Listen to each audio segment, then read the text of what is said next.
Drug के खिलाफ लड़ाई इसके एंट्री पॉइंट पर ही ढंग से लड़ा जाए, इस दृष्टि से ये दोनों क्षेत्रीय सम्मेलनों को सोचा गया था और भारत सरकार के गृह मंत्रालय ने ये दोनों सम्मेलनों को आहूत करने का निर्णय किया।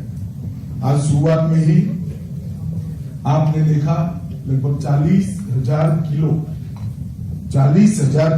किलो का ड्रग जिसकी मूल्य सैकड़ों करोड़ों में होता है, वो 40,000 केजी ड्रग हमने यहां पर जलाने का ऑनलाइन कार्यक्रम किया है।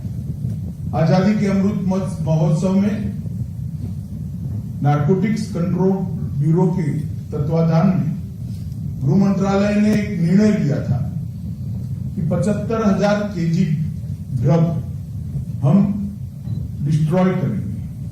तो मुझे बताते हुए आनंद है कि अभी कुछ समय बाकी है, परंतु 75,000 किलो की जगह 1.5 लाख किलो ड्रग को हम डिस्ट्रॉय कर पाए हैं। ये हमारी बहुत बड़ी उपलब्धि है।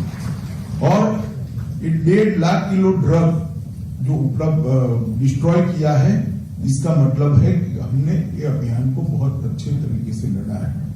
मित्रों, आज जब मैं यहां पर आया हूं तब देश के सम्माननीय प्रधानमंत्री श्रीमान नरेंद्र मोदी जी ने आजादी के अमृत महोत्सव के वर्ष में हमें एक लक्ष्य दिया है, ड्रग फ्री इंडिया।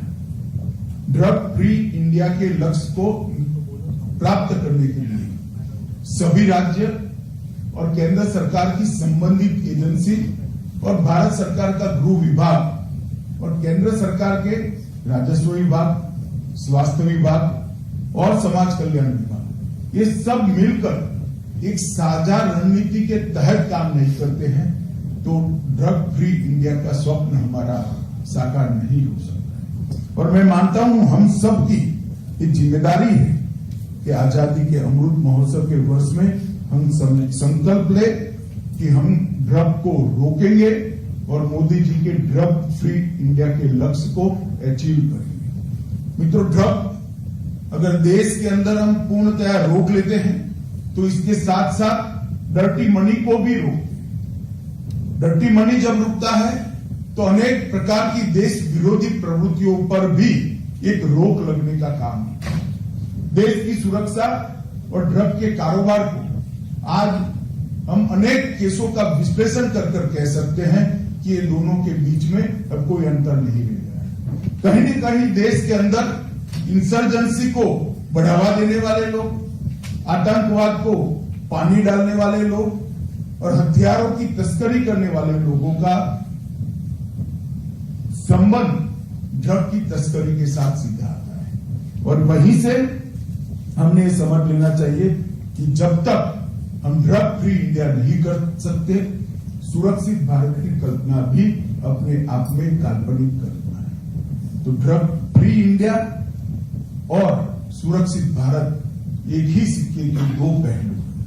मित्रों, मैं आप सभी लोगों का ध्यान 2019 में एक सर्वेक्षण हुआ था, इस पर भी दिलाना चाहता हूं। हम एक ऐसे जोन के अंदर पहुंच गए हैं कि हमें बहुत सावधानी के साथ आने वाले दिनों में संयुक्त एफर्ट्स के साथ इस बीमारी के खिलाफ लड़ना पड़ेगा। दुनिया में कई सारे ऐसे देश अस्तित्व में हैं जहां आबादी का 40% हिस्सा चपेट में आता है। कुछ एनजीओ मुझे कहते हैं ड्रग का व्यापार करने वाले या ड्रग का बड़ी मात्रा में आदतन सेवन करने वाले लोगों को जेल करना ठीक नहीं। और वो उदाहरण देते हैं कुछ देशों का। मैं उनको बड़ी विनम्रता के साथ कहना चाहता हूं, उन देशों ने ये जो सुधार करना पड़ा है, जिसको आप सुधार कहते हैं, वो कंपल्सन में करना पड़ा है क्योंकि मात्रा ही इतनी बड़ी है कि आधा देश ही जेल बन जाएगा, तो जेल में नहीं रख सकते। भारत सरकार का ये अप्रोच बहुत स्पष्ट है कि ड्रग का जो सेवन करता है वो विक्टिम है और ड्रग का जो व्यापार करते हैं, ड्रग की तस्करी करते हैं, वो गुनहगार है। और दोनों के प्रति हमारा अलग अप्रोच है। जो इसका व्यापार करते हैं जो इसकी तस्करी करते हैं, इसके प्रति निष्ठुर व्यवहार और कठोर कानूनी कार्यवाही का गृह विभाग समर्थक है।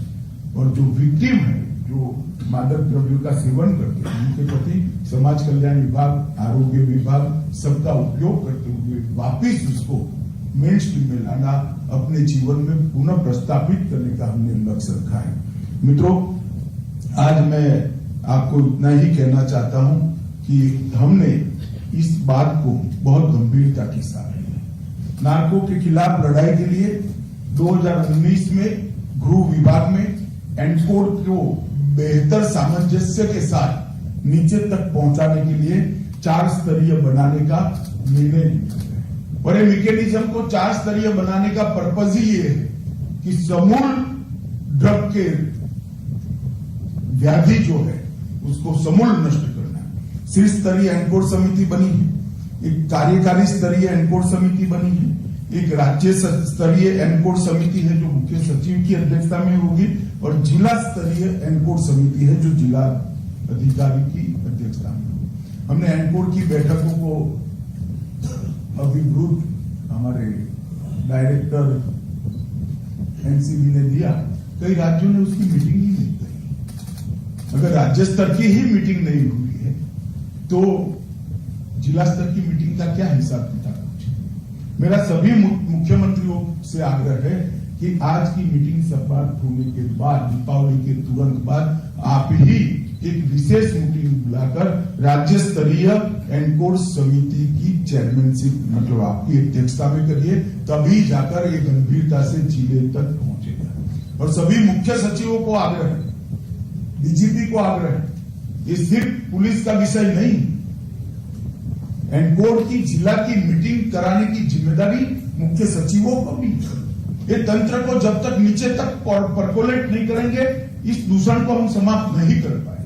बहुत सोच समझकर बहुत सारे क्षेत्रीय इस प्रश्न के बहुत सारे अभ्यासु लोगों से चर्चा करने के बाद एनकोड को 4 स्तरीय बना, और इन्वेस्टिगेशन को भी टॉप टू बॉटम और बॉटम टू टॉप अप्रोच से करना। मान लीजिए किसी स्कूल के बाहर ड्रग का खुदरा व्यापार करने वाली एक पान की दुकान पर ड्रग पकड़ी जाती है तो उसको छोटा केस मत मानिए। इन्वेस्टिगेशन का अप्रोच है वो ड्रग कहां से लेकर आया, वहां से लेकर देश में ड्रग कहां से एंटर हुई, तब तक का इन्वेस्टिगेशन। तो बॉटम टू टॉप इन्वेस्टिगेशन जाना, और मानो ड्रग सीजर मणिपुर में होता है तो वहीं से वो काम समाप्त नहीं होता है। चाहे कश्मीर से या पंजाब से होता है तो वहीं से काम समाप्त। वो देश के किस हिस्से में जाना था और अंतिम उसका डीलर कौन था, खुदरा डीलर कौन था, वहां तक जब तक नहीं पहुंचते हैं हम इन्वेस्टिगेशन को समाप्त न माने। सीजर हमारा लक्ष्य नहीं है, मगर सीजर करे बगैर हमारा आंदोलन भी नहीं चलेगा। सीजर एक मुकाम है, पड़ाव है, एक स्टेज है। हमारा लक्ष्य है एंट्री से लेकर उपभोग मतलब उसका उपयोग करने वाले तक पूरी इसकी चैनल को नष्ट करना, नेस्त नाबूद करना। ये पूरे ड्रग के साम्राज्य को तभी समाप्त कर सकते हैं जब हम देश में एंटर होता है तब से जो ड्रग का आदती बन गया है वो विक्टिम तक पहुंचे, तब तक की पूरी चैनल पर हम स्ट्राइक डाउन करें। तो मेरा सभी मुख्यमंत्रियों को आग्रह है कि जब आप राज्य स्तरीय एनकोड समिति की मीटिंग करें तब आपके यहां जो इन्वेस्टिगेशन होता है उसको कॉस्मेटिक इन्वेस्टिगेशन की तरह, उसको सैंपल इन्वेस्टिगेशन की तरह थॉरली इन्वेस्टिगेशन में कन्वर्ट करिए। Top to bottom and bottom to top ये अप्रोच के साथ उसको आगे ले जाइए। भाई और बहनों, मैं थोड़े आंकड़े उत्साहवर्धक है वो आपको बताना चाहता हूं। 2006 से 2013 एक कालखंड और 2014 से 2022 दूसरा कालखंड। मैं तुलनात्मक अभ्यास इसलिए कहता हूं कि उस वक्त सरकारें भी बदली है, अप्रोच भी बदला है और दोनों समान कालखंड है।